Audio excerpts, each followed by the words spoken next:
From years of anxiety to warrior and mentor, Bradley Robinson created the Anxiety Project to help you end your anxiety naturally. Let's mold the new you and let's end anxiety together.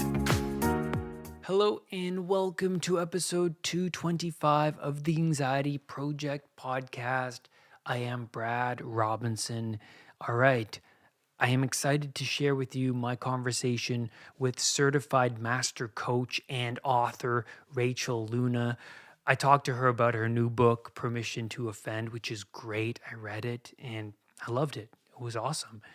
Um, she is a practitioner of what she preaches because she suffered in her life, man. And I'll tell you something, her childhood was no joke.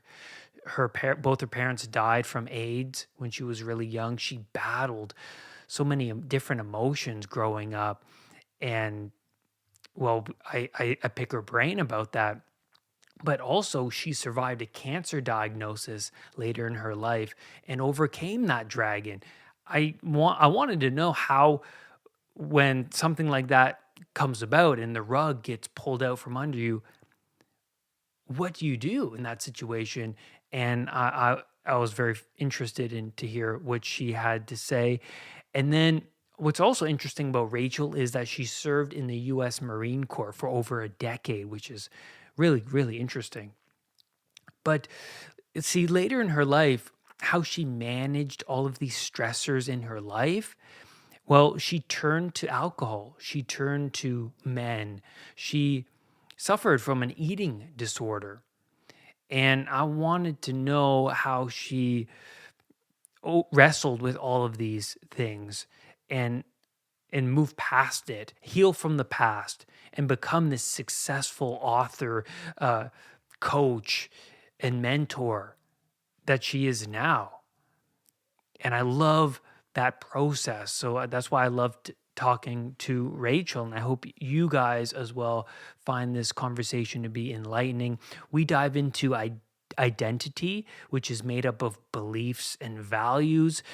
Rachel talks about boundaries, setting up boundaries for ourselves so that we don't walk over ourselves, right? We don't fall into temptation and self sabotage, and we don't let others walk over ourselves. Because believe me, I used to be that person.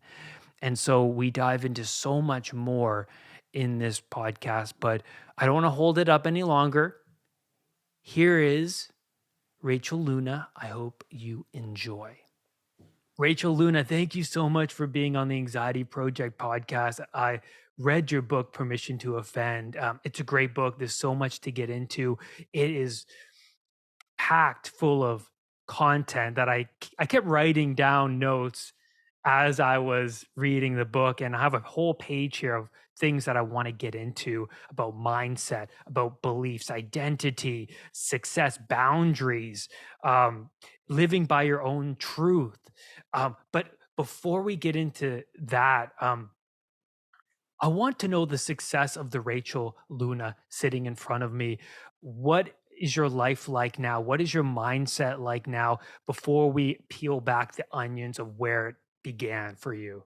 Mm, Great question. The mindset that I have right now is that the journey is more fulfilling than the destination.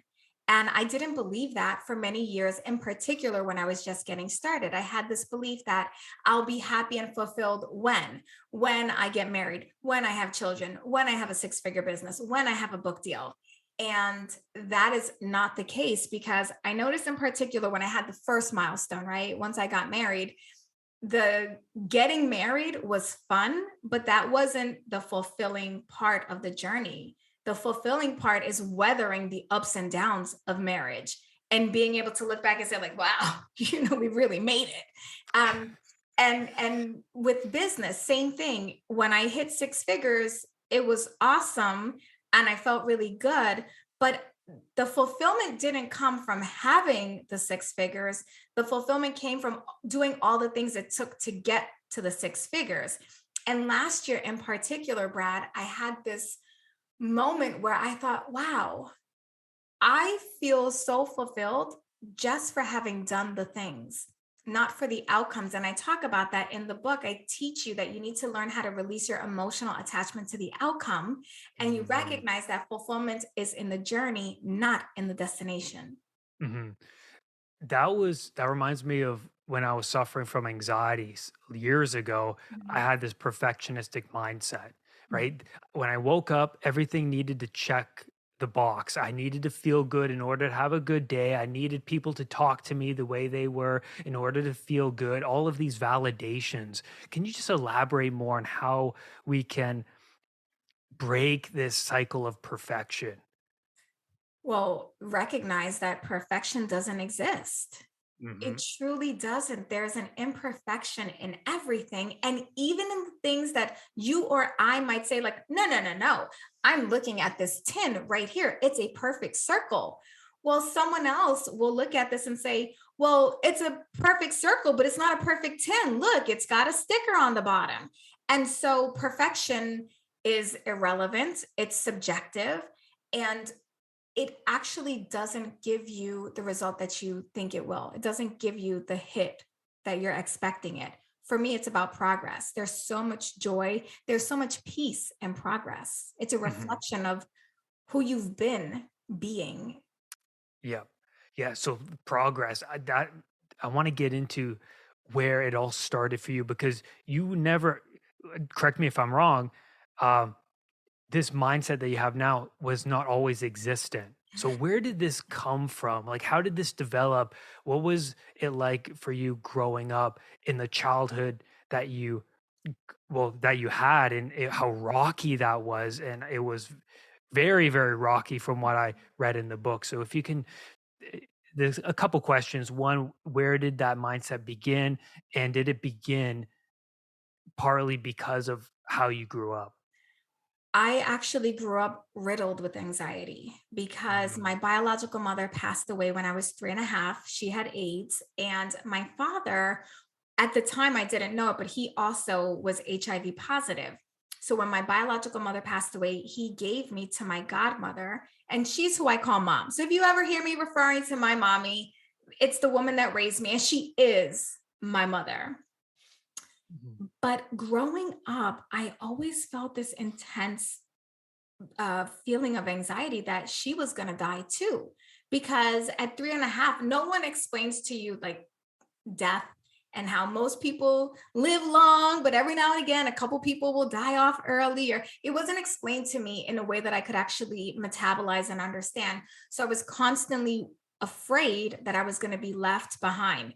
And then because my father had left me, I did see my father intermittently over the years, but he wasn't a daily presence in my life. I didn't talk to him daily.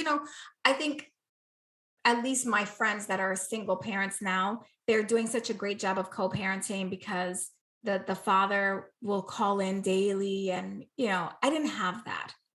So I didn't feel safe. It's interesting when you live your life and you don't feel safe, but you don't have the vocabulary, the language, or the understanding to even express, I feel unsafe. So there was a lot of anxiety tied to that. On top of that, my mom, right, my mom that raised me, she is a high achiever. Super, super smart. She graduated high school when she was 15. And so she had all these expectations for me. And I wasn't academically gifted. I'm dyslexic. I have ADHD. Just all the things that just make you not successful in school is what I had. So I had a lot of anxiety, to pressure to perform, test anxiety. And I remember this one time, Brad, I was in school and we were getting ready to take a test, and I just burst into tears because I was so nervous about whether or not I'd get a good grade. And the teacher came up to me and she said, "What's wrong?" And I was like, "I'm just so afraid if I get a bad grade, my mommy's going to kill me. She's going to kill me. And the teachers called my mom and they were like, "Are you hurting her?" And my mom was like, "No, I don't even hit the kid." But just that's just an illustration of what my life was like. I was worried about everything all the time. That manifested itself in a couple of eating disorders. And then when my father passed away, I was 19. Remember, he also had AIDS. When he passed away when I was 19, I began abusing alcohol. Mm. I mean, I went into a deep depression. So imagine you have anxiety, you have ADHD, you are disordered eating, and now you have alcoholism and depression. It was the perfect storm. And I remember I was in college at the time, waking up in the middle of the night, passed out from, I had been blackout drunk, but I wake up in my bathroom on the floor in like a pool of my own vomit. And I think, oh my gosh, I got to clean this up. So with my bare hands, I begin scooping the vomit into the toilet bowl. And I have this moment of like, this can't be my life. Like, I don't think I was made to be in this position. I was raised better than this. I have been given opportunities that my biological brothers and sisters have not been given because we were all dispersed. I got to get it together. That was the first time I got it together, Brad. So I start going to AA. And in AA, they teach you the serenity prayer, right? Like courage to control the things I can, the things I can't, and the wisdom to know the difference, the strength, whatever. And I graduate college sober. I start my career. And there was something in me, I can't quite explain it other than to say self-sabotage, fear of not being good enough, fear of things were getting too good. Things were going too good in my life. And so I had to find another way to destroy it so that I could stick to my story of the world is an unsafe place. Everyone I love leaves me. I've been abandoned. Nobody wants me. Everyone just wants to take from me. These were all the things I believed to be true. And when life was going really good, I had to create chaos so that those stories that I believed were true could be true. So I started dating like all the wrong guys. I find myself in a 3-year relationship with a guy who I then find out is married. And that pulled the wool from out under my feet. So then I had to have a come to Jesus moment again, and it's so interesting because the whole time I remember thinking like, when are you going to learn? What's it going to take? Yeah. So to answer your question, no, I haven't always had this mindset. It was one failure after another. And I just had enough wisdom to take away a lesson from each failure so that I could fail better, differently the next time. So I've never stopped avoiding failure. I have stopped trying to avoid disappointment. That's what we're doing, right? We're trying to avoid disappointment. We're trying to avoid failure. And I realized like, look, every time I try not to fail, every time I try not to be disappointed, I either don't take the actions that I could or should, or I find myself in a really icky pattern. So I'm just going to keep failing forward. And I'm going to pay attention to what's working and what's not working.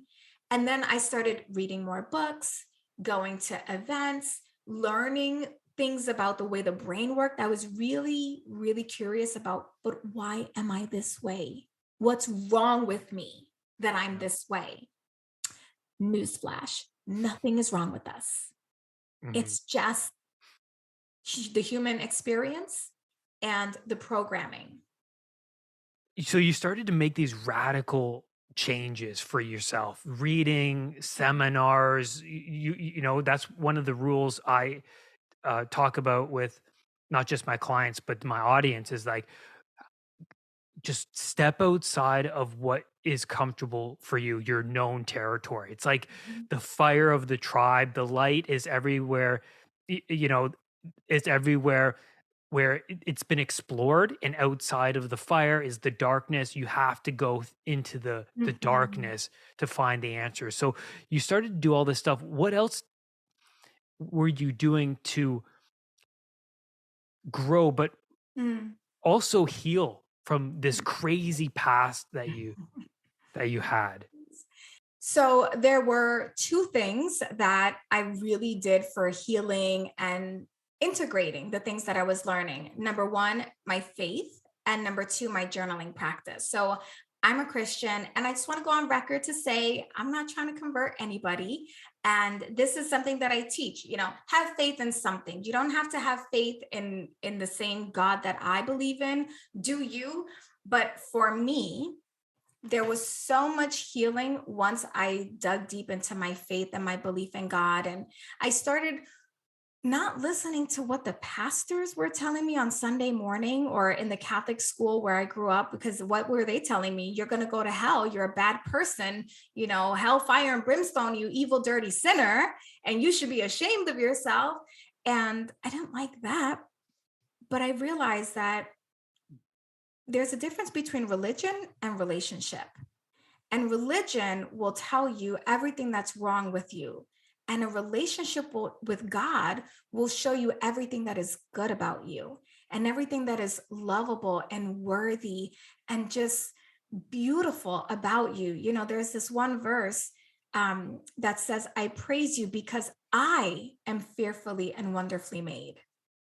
And I just, that like, even just thinking about that right now gives me the chills because, Brad, for so many years, I did not believe that I was fearfully and wonderfully made. And when we talk about fearfully, it's not I'm terrified. It means awe. It means I am all worthy and wonderfully made. So that was really important to start to dismantle religious dogma and go back to the truth of what God says about me was a game changer.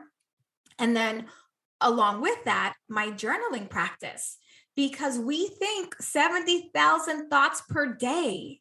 Can you believe that? 70,000 thoughts. And if you're not paying attention, those thoughts will be misfiled. Those ideas will be misfiled as truth when in fact they are lies.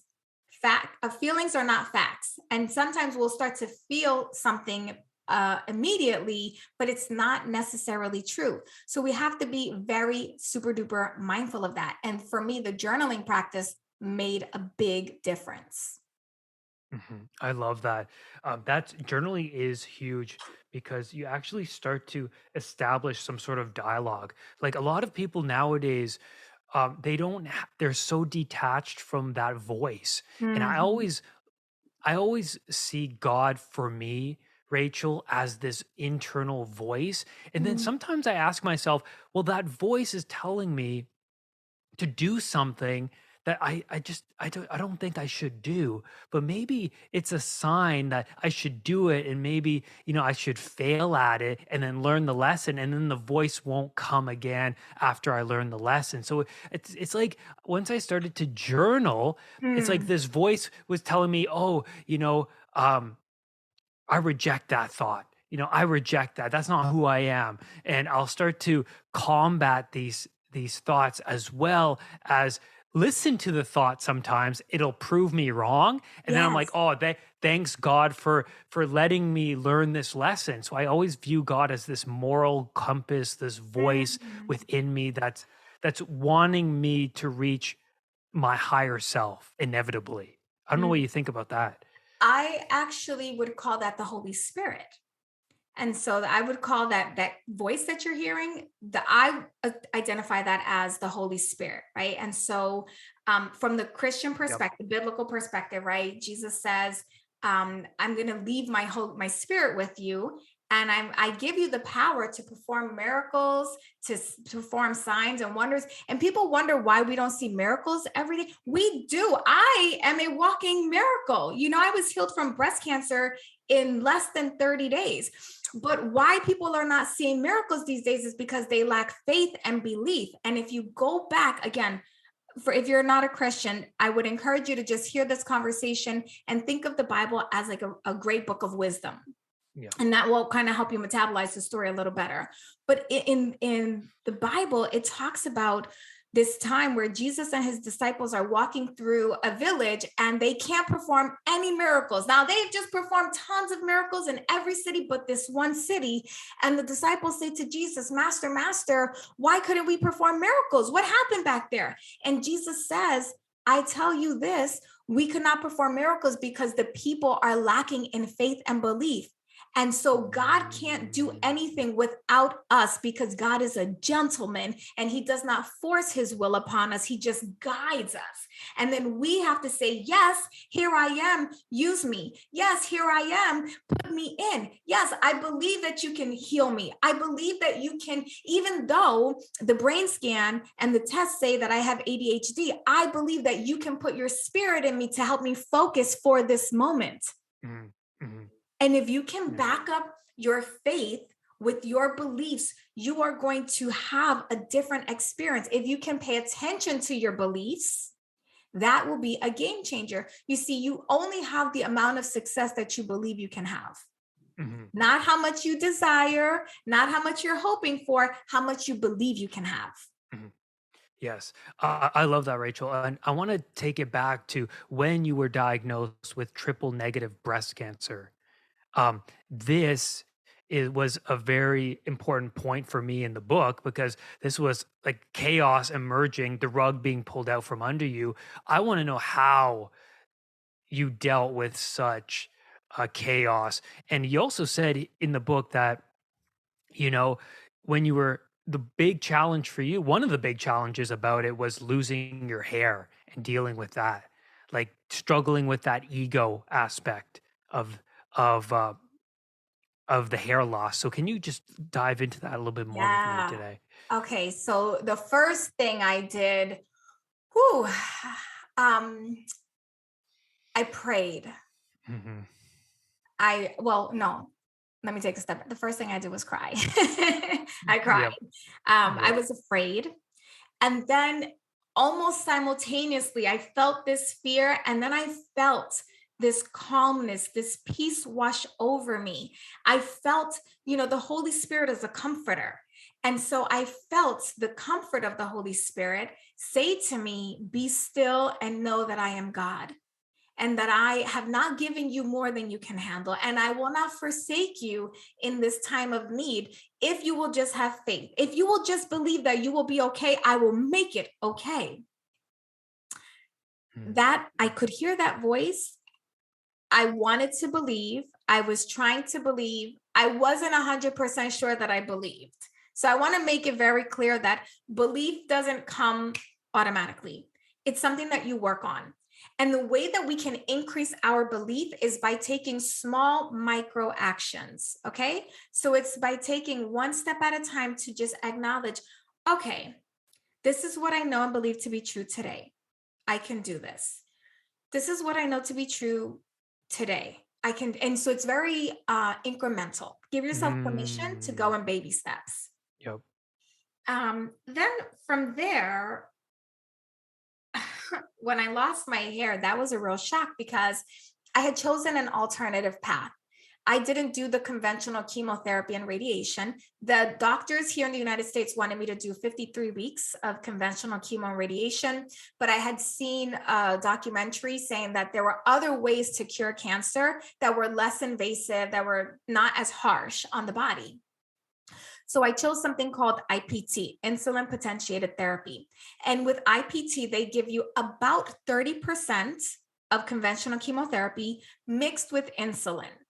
And then they put that in your body. And the idea, the science behind it is that the cancer cells are attracted to the insulin, but the insulin is laced with chemo. And so more of the unhealthy cells are destroyed, and you get to keep more of your healthier cells. With Mm. IPT, the average person does not lose their hair. They don't experience the unpleasant side effects of chemo because they're not taking in as much of the drug. So there's less side effects. That was not true for me. I felt everything that you would feel with chemo, excruciating, mind blowing headache. Headaches, Brad, that when I think of it, a lump forms in my throat because it was so painful. Nausea, uncontrollable vomiting, loss of appetite, every bad thing. And I thought the worst of it was over. I finished my treatment. I came back home.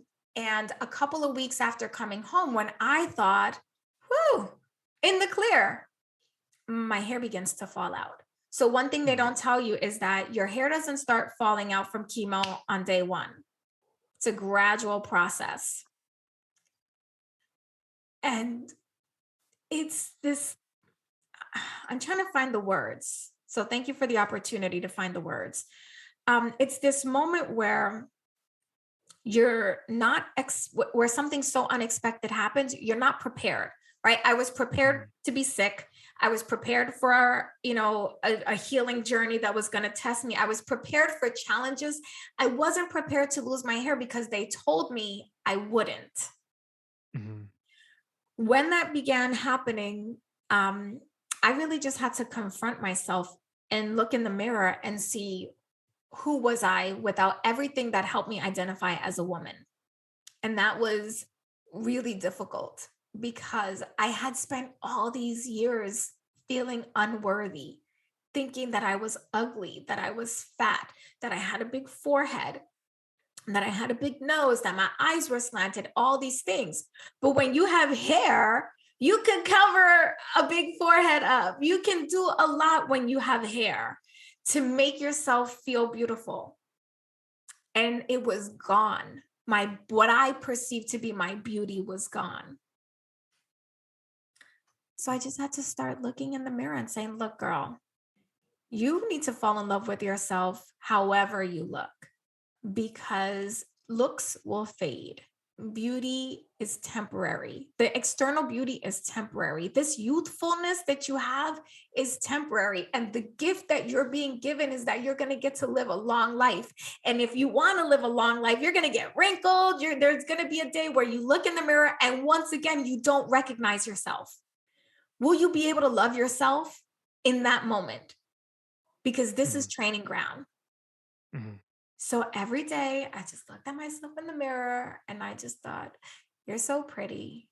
Your insides are really beautiful. Who are you?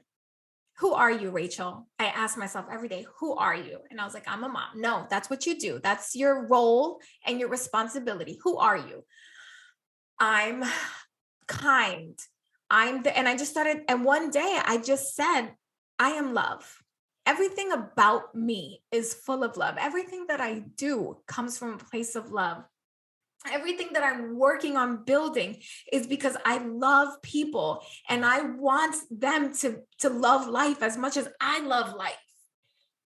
So my core, everything that I am is love.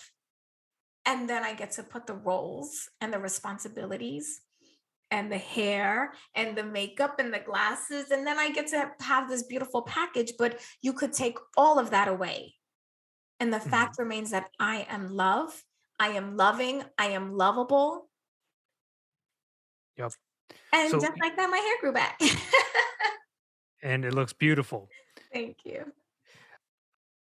What is the so you identified the story, and this is another piece of the book that really resonated with me. We're all telling ourselves a story in our mind. Mhm. And you were telling yourself a story without my hair, and the ego, I would say, was Mhm. telling you this story, who I think I am. Yes. Without that, I am, oh God, it's like anxiety, immediate anxiety. Mhm. So for somebody who's coming to you and they're like, Rachel, I'm having difficulty, and I wake up every day with intrusive thoughts, and Mhm. how would you approach them to like identify the story but also help them uh create, I suppose, a new story? Yes, chapter 9 in the book, and Permission to Offend, I give a really great strategy for this. Well, actually, chapters 1 and chapter 9 are really supportive, right? So in chapter 1, I teach you how to reframe the intrusive thought. So how I call it the framework for freedom. And so I first have you examine the thought. What is the thought? What is the fact? And what is Yep. the story, right? So what's actually happening versus what you think is happening. And I always use the example of my dad, right? When my dad gave me away, the fact was he sent me to live with my godmother. The fact was he didn't really make a lot of money. The fact was he was sick. The fact was he did not believe that he could raise a little girl. And I know that those are facts because I had conversations about it, right? But the story that I told myself was that my dad abandoned me, that he didn't love me, that I wasn't worthy. None of those things were true. Okay. So once you separate the facts from the stories, now you can validate or disprove, okay, the belief. What I learned, Brad, after doing this work was that my dad had a belief that as long as he never signed away his parental rights, he hadn't given me up. And I know this because my godmother tried to adopt me at one point in my life. And she went down to the courthouse and he never showed up. And this was back in the day where, there were no cell phones. You had like a quarter and you put it in the payphone and you left someone a voice message, not a voice message, a machine on a cassette tape answering machine, right? So he didn't show up. So she goes back home. She calls him and says, "Hey, I waited for hours. Where were you?" And he said to her, "I'm sorry. I just can't give her up." Here I had been thinking for years and years that my dad had given me up, that he didn't want me, that he didn't love me. Across the bridge in the Bronx, there he was thinking, "I've never given her up. I love her so much. I can't give her up. And as long as I never sign my parental rights away, I've never given up on her." That's the difference Yeah, between the story and the fact. So now you take that amazing. and I teach you in chapter 9 the three-step faith activated journal method. So the first thing you're going to do with those intrusive thoughts is just write them down. Observe them. I say that our thoughts and ideas are like little children. They need our attention or they will continue to pester. And I have 2 children, so I know, right? My kids would be like, "Mom, mom, mom, mama, mama." What? "I love you." "I love you too, sweetie." "Okay, bye." And then they go away. So likewise with our thoughts. So you just write them down, write whatever is coming to mind. Do not judge the thought, just observe them.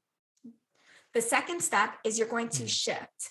In the shift, you're going to shift into a state of gratitude, of excitement. You're going to want to bring an energy to your thoughts. Now you get to choose. It's going to be a positive energy or a negative energy. You can totally manifest from positive or negative, but I think that the path of least resistance is manifesting from positivity, okay? Or Yeah. at least neutrality. So we want to neutralize any negative emotions in the shift. And then the third step is the script, where you are going to script your desires, your new reality, as if it's already happened. And here's the plot twist: you're going to write the actions that you took as if you've already taken them to create the new reality. This way, when you wake up the next day and you're like, "Man, all these thoughts, I'm feeling so anxious. I don't know what to do first." Yes, you do. Go back into your journal entry from yesterday. You wrote out a plan. You wrote those actions that you took as if you've already taken them to get the desired outcome. Yep. Yep. I love that. Thank you for sharing that. And Mhm. so, Rachel, what makes up someone's identity? Mm, You laid it out, you laid the formula out in the book, but for those listening, absolutely. what is So, that? so it's really simple. It's your values plus your beliefs equals your identity. And one of the things that we often don't even recognize is that we believe the things that we believe because that's what we were taught. Our caregivers, our mothers, brothers, sisters, whoever was raising us imposed their beliefs on us. And because we're children and we're just learning from the next food bringer or the nearest food bringer around us, we thought, "Oh, that must be true." So, what I teach you in the book is to question all of your beliefs, all of them. Why do you believe whatever you believe? Why do you believe 1 + 1 is 2? "Oh, because mathematically." "Well, is it true though? Or is that just what we've named to?" That might seem like a really simplistic example, but it's just something to think about. For me, I had to do that with my religion, right? With Christianity, because I did not believe a lot of the things. I was like, "Wait a minute, the Virgin Mary, Jonas in the well, 1 + 1 is not making 2 with these stories." And I began to just question everything that I had been taught. At some point, you might then decide, "Look, I don't have a logical explanation, but I'm choosing to believe this and I'm at peace with that." Great. God bless. Keep going. But there are going to be things where you think, "Oh, I believed that for a long time, but I don't think that that's true anymore. Mhm. I don't necessarily believe that. And then from there, you get to start to take a stand for what you do believe, what you are for, and what you are against. And then when it comes to your values, I give you a really good activity in the book to see what you've been valuing versus what you want to value. And you will Yep. know because wherever your time is going, that's what you're valuing more than what you actually desire to value. And that's a real Yes. eye opener. That's huge for me. Uh, that it's funny because I didn't even know this formula. So everyone that's listening, you're getting a real treat because I remember when I was suffering from anxiety. I mean, I was just like, what if I just did the opposite of what I was doing? You know what I Mm, mean? Because like my life was so not working for me. It's like everything's against me, right? Like you're one to talk because if back then it's easy for you to go, well, I'm dealt a bad hand. Like all of right. these bad things are happening to me. So for me, in my personal experience, I was like, okay, what if I just do the opposite? I'm going over to my friends and smoking weed and living a hedonistic lifestyle. What if I not didn't and I just read, or like I worked on my resume, or like it did these small micro goals, and then I noticed that I think that just life, it's just started to shift in that aspect. So Mm, yeah, I love what you were saying, Rachel. It's so true. thank you. And then, one thing I did want to get into was the fear of flying. I thought that was very, Mm, very interesting how you overcame that, because it's so useful for people who, I feel like most of society now is anxious about doing something, going somewhere, being on the subway, or especially flying. Um, how does one approach something, and how did you approach this fear that was just mm, so beyond you? And what were the steps, and how would you guide someone going through a mm. fear?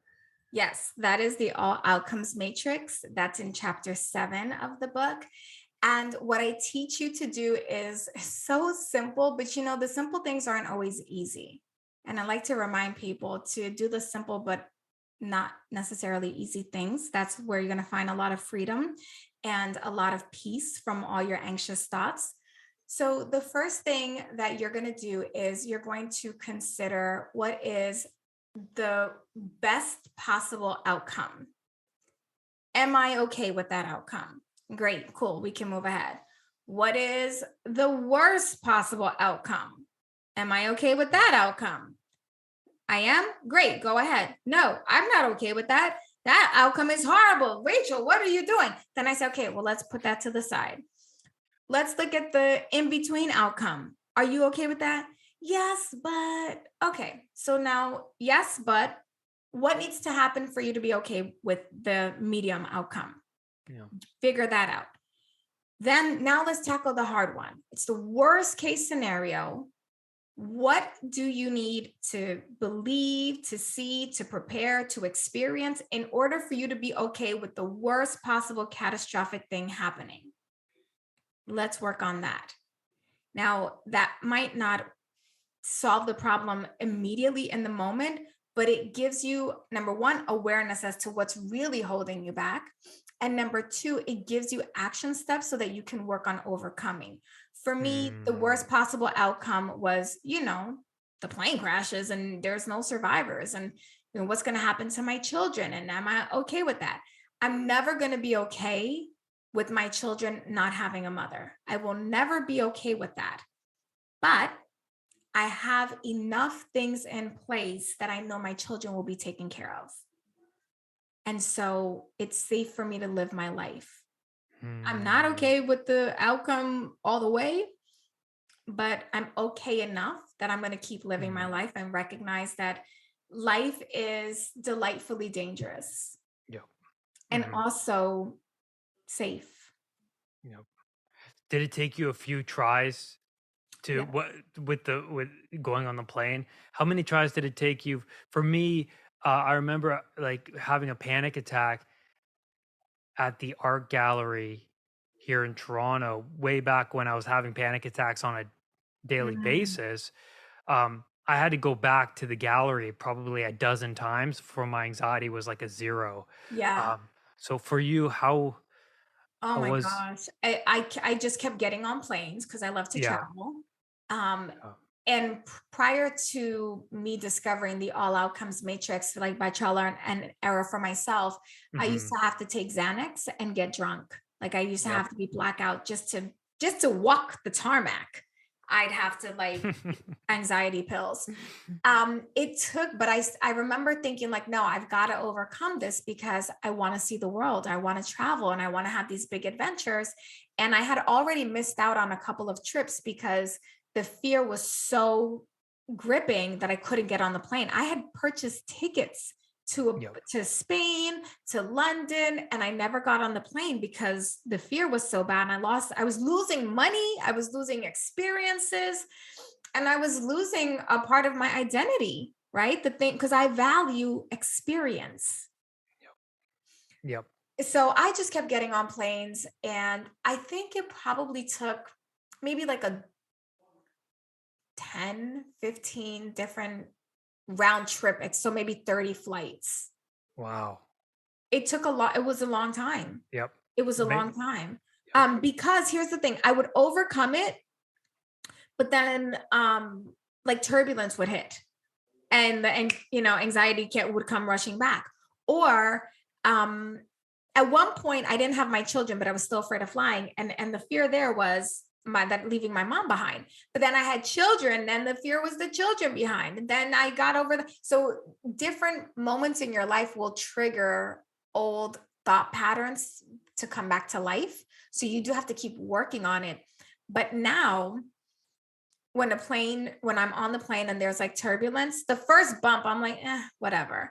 If it gets super bumpy, I have to do my practices. I just do what I know to do. Like, okay, we've prepared for this, we've trained for this.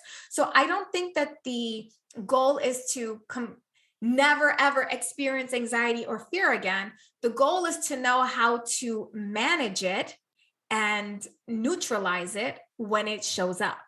That's the Yes. work. That's the breakthrough.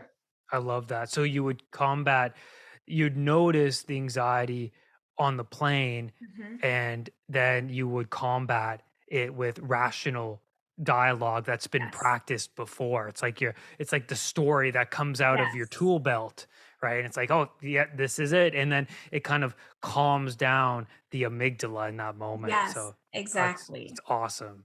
That's really good.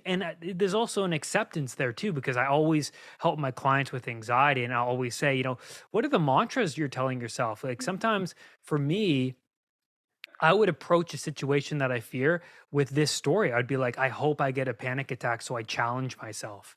It's like Yeah. I flip the script. Like it's like I hope I face the dragon today, so I can be stronger than I am. Um, Mm.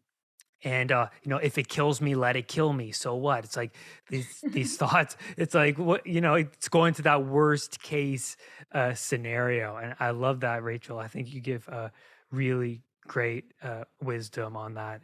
That's awesome. And you have the experience too. Like Mhm. everything that we've been talking about, you you come from real hardships. Mhm. You've had to figure out yourself, your values, your beliefs, reshape yourself, mold yourself into the person that you are. So I think you're an absolute role model for people who are Mm. for a lot of people nowadays who are struggling.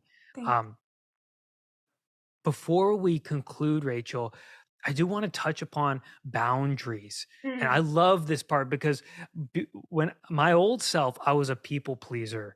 I was Mhm. overly compassionate. I Mhm. wasn't looking to myself whether I'm okay, whether I'm taking care of myself. Um, and so I had no boundaries. Mhm. And I was always stepping on myself. It's like I would come home. Why did I say this? Why did I behave in that way? It's like every time I would go into work, it's like that cycle would continue. And so for you, what is personal boundaries and how do you approach somebody like my old self who has none at all? Mm. So for me, boundaries are life. And when you have personal boundaries, external boundaries in place, that's when you actually get to live out your purpose. That's where you actually get to be who God created you to be, because now you're not letting everyone else run your life. You are in control. And interestingly, that I find that people who want control have the weakest boundaries. It's one of those things again where we have to prove ourselves wrong. Hmm. So the first thing I say is, when you're considering a personal boundary, is take a look at your personal integrity. Do you have a good track record with yourself of keeping your promises to yourself? If you don't, then the first thing that you should do is set a micro goal. So maybe it's making your bed every single day for 4 days.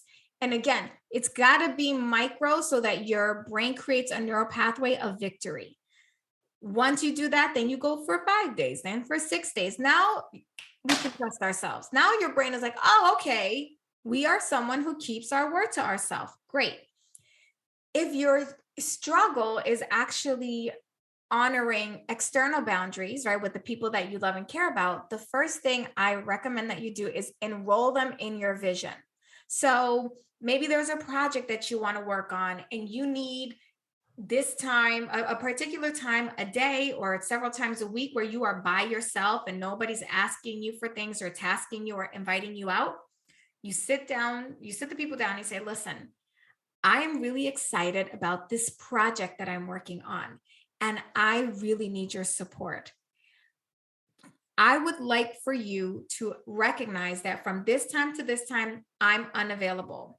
Any other time, I'm available. Call me if you need me. But from this time to this time, I'm unavailable. So I'm letting you know right now so that if you accidentally forget and you task me for something in those hours, you know and understand why I'm not responding, why my phone is on do not disturb, and why I'm unavailable, and that I will get back to you as soon as that time period is lifted. Yeah. Then the second step is to show them what's in it for them. Because if you can point to how you winning this project adds value to their life, they're more likely to honor the boundary. So a good example is with my children. Kids, mommy is working from this time to, and I work from home. So they can look, I have French doors, so they can actually see me while I'm working. Mommy is working from this time to this time. Do not come in unless it's an emergency. And an emergency means that someone is bleeding or dying, at which case you also don't come in. You call 911 first, then you come and get me. Because if it's really an emergency, we better get the paramedics here before you come in and take the time. And the reason this is so important that you let mommy work is because you all want to go to Universal this summer, don't you? And you want to be able to do all the things in the Harry Potter, and you each want to buy this and that. And, that's like $4,000 for a full weekend for all of us. If you let mommy have this time, mommy will have the money so that you don't actually have to make tough choices between this or that. You get to have this and that.